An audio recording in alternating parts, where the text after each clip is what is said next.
குருப்யோ நமக. அனைவருக்கும் நமஸ்காரம். ஓம் நாராயணாய வித்மஹே வாசுதேவாய தீமஹி தன்னோ விஷ்ணு பிரச்சோதயாத். இன்றைய தினம் நாம் தை அமாவாசை சிறப்புகளையும் அன்றைய தினம் என்ன செய்ய வேண்டும் என்பதை பற்றியும் தெரிந்து கொள்ளலாம். வருடத்தில் வரும் மிக முக்கியமான அமாவாசைகளில் தை அமாவாசையும் ஒன்று. தை அமாவாசை 2026ஆம் ஆண்டில் எப்போது வருகிறது? இந்த நாளின் சிறப்பு என்ன? இந்த நாளில் என்ன செய்ய வேண்டும்? என்ன செய்தால் முன்னோர்களின் ஆசியை பெற முடியும் மற்றும் பித்ரு தோஷத்தில் இருந்து விடுபட முடியும் என்பதையும் தெரிந்து கொள்ளலாம். அமாவாசை என்பது முன்னோர்களை வழிபடுவதற்கான நாள் என சாஸ்திரங்கள் சொல்கின்றன.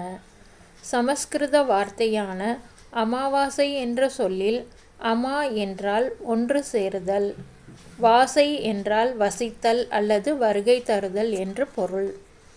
அதாவது மரணத்திற்கு பிறகு நம்முடைய முன்னோர்கள் பித்ருலோகத்தில் வசிப்பார்கள். தங்களின் பூத உடலை விட்ட பிறகு உணவு தண்ணீர் இல்லாமல் தவிக்கும் நம்முடைய முன்னோர்கள் ஒவ்வொரு மாதமும் அமாவாசை தினத்தில் ஒன்று சேர்ந்து தங்களின் சந்ததிகளை பார்க்க பூமிக்கு வருவதாக ஐதீகம். அப்படி பூமிக்கு வரும் முன்னோர்கள் தங்களின் குடும்பத்தினர் அளிக்கும் தர்ப்பணம், தானம் ஆகியவற்றை ஏற்று தங்களின் பசி மற்றும் தாகத்தை தீர்த்து கொள்வார்கள். இதனால் அமைதியடையும் முன்னோர்களின் ஆத்மாக்கள் தங்களின் சந்ததிகளை மனதார வாழ்த்தும் என நம்பப்படுகிறது.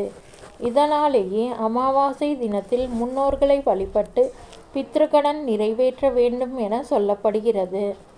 அமாவாசை நாளில் முன்னோர்களுக்கு தர்ப்பணம் போன்ற பித்ருகர்ம காரியங்கள் செய்யாதவர்களுக்கு பித்ரு தோஷம், பித்ரு சாபம் ஏற்படும். இவற்றில் இருந்து விடுபடுவதற்கு ஏற்ற நாளாக குறிப்பிட்ட சில அமாவாசைகள் சொல்லப்படுகிறது. அப்படி மிக முக்கியமான அமாவாசைகளில் ஒன்றுதான் தை அமாவாசை. உத்தராயண காலத்தில் வரும் முதல் அமாவாசை என்பதால் தை அமாவாசை மிக முக்கியமானதாக கருதப்படுகிறது. மற்ற அமாவாசைகளில் முன்னோர்களுக்கு தர்ப்பணம் செய்து வழிபட தவறியவர்கள் தை அமாவாசையில் பித்ருக்கடன் நிறைவேற்றினால் அவர்களின் பித்ருதோஷம் நீங்கி பலவிதமான துன்பங்களில் இருந்து விடுபடுவார்கள். அதேபோல் உறவுகளுக்குள் இருக்கும் பிரச்சனைகள் தீரும். ஆரோக்கியம், செல்வ வளம், வெற்றி, அமைதி, மகிழ்ச்சி ஆகியவை நிறைந்த வாழ்க்கை அமையும் என்பது நம்பிக்கை. இந்த ஆண்டு தை அமாவாசை ஜனவரி மாதம் 18ஆம் தேதி ஞாயிற்றுக்கிழமை வருகிறது. அன்றைய தினம் அதிகாலை 1:30 மணிக்கு துவங்கி ஜனவரி 19ஆம் தேதி அதிகாலை 2:31 மணி வரை அமாவாசை திதி உள்ளது. சூரிய பகவான் தான் தந்தை வழி உறவுகளுக்கு காரணமானவர். அவர் வடக்கு நோக்கி பயணிக்க துவங்கும் தை மாதத்தில் அவருக்குரிய ஞாயிற்றுக்கிழமையில் வரும் அமாவாசை என்பதால் இது மிகவும் விசேஷமானதாக கருதப்படுகிறது. இந்த நாளில் முன்னோர்களின் ஆன்மாக்களை மகிழ்ச்சியடைய செய்யும் தர்ப்பணம், திலஹோமம், பிண்டதானம் ஆகியவற்றை தவறாமல் செய்ய வேண்டும். இவைகள் முன்னோர்கள் இறந்த போது செய்யப்படும் சிரார்த்தங்களை புண்ணிய தலங்கள், கடற்கரைகள், புண்ணிய நதிக்கரைகள் ஆகியவற்றில் செய்ததற்கு இணையான பலனை தரும். பலரும் தை அமாவாசை நாளில் காசி, ஹரித்வார், பிரயாக்ராஜ், திரிவேணி சங்கமம்,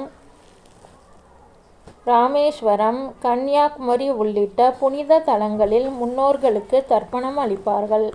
அப்படி புனித தலங்களுக்கு சென்றோ நீர்நிலைகளுக்கு சென்றோ தர்ப்பணம் அளிக்க முடியாதவர்கள் வீட்டில் இருந்தபடியே கண்டிப்பாக முன்னோர்களை நினைத்து எள்ளும் தண்ணீரும் இறைக்க வேண்டும். இதனால் முன்னோர்களின் ஆசியை பெற முடியும். ஒவ்வொரு தெய்வத்தை வழிபட்டு அருளை பெறுவதற்கும் எப்படி ஒவ்வொரு விதமான மந்திரங்கள், போற்றி நாமங்கள் உள்ளனவோ அதேபோல் முன்னோர்களை வழிபட்டு அவர்களின் ஆசியை பெறுவதற்கும் மந்திரங்கள் உள்ளன.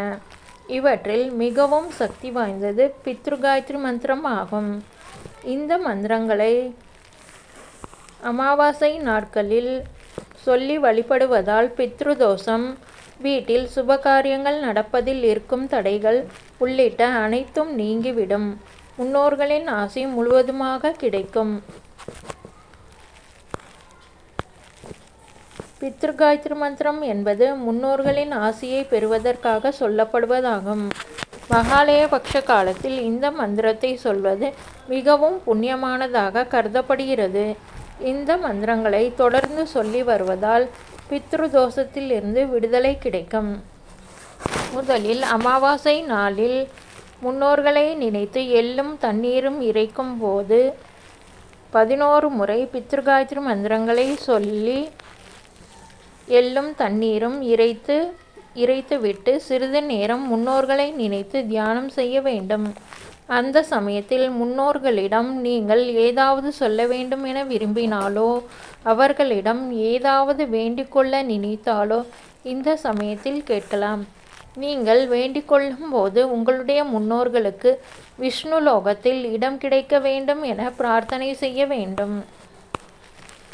இப்போது அந்த சக்தி வாய்ந்த பித்ருகாயத்ரி மந்திரத்தை பார்க்கலாம். பித்ருகாயத்ரி மந்திரம். ஓம் பித்ருகணாய வித்மஹே ஜகத்தாரிணி தீமஹி தன்னோ பித்ரோ பிரச்சோதயாத். ஓம் பித்ருகணாய வித்மஹே ஜகத்தாரிணி தீமஹி தன்னோ பித்ரோ பிரச்சோதயாத். வரும் ஜனவரி 18ஆம் தேதி ஞாயிற்றுக்கிழமை அன்று இந்த பித்ருகாயத்ரி மந்திரத்தை அனைவரும் சொல்லி வழிபட்டு நம் முன்னோர்களின் ஆசியை பெறுவோமாக.